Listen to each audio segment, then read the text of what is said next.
The jobs that are available to people are the same old thing that they've been going through all the time, is doing the white folks' dirty work. There have been no jobs created. A lot of people out of jobs.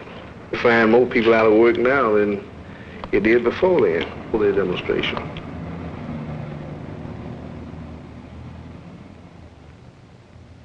There are few jobs, and many in the city and on the farms are going hungry. In Selma and Dallas County alone, almost half the Negro population, 14,000 people, are receiving surplus government food.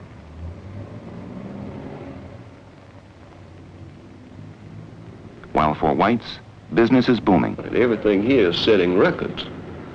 We had the biggest year in '64 that we ever had. In 65, 64, 65 was the biggest. It was a record year in all areas.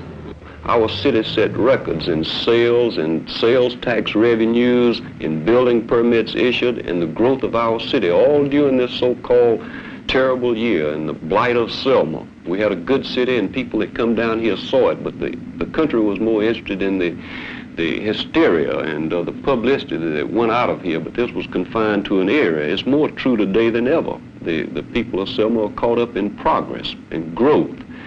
We've got good Negro people here and good white people here. This is a good community. The colored people themselves will tell you today there's no place they would rather live than Selma, Alabama, in Dallas County.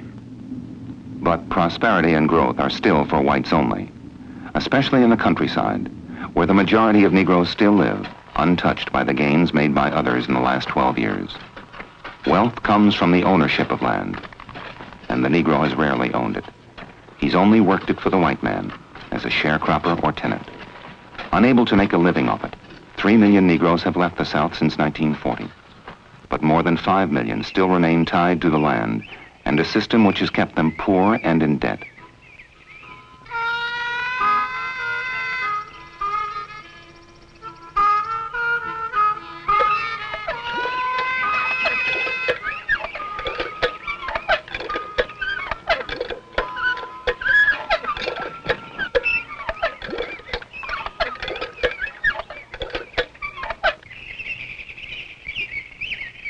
The Negro still depends on the white man for everything.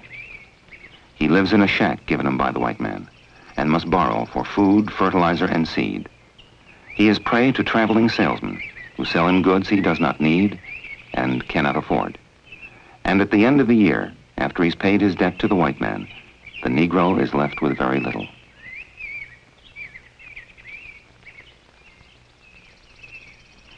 The per capita income of Southern Negroes is less than $1,000 a year.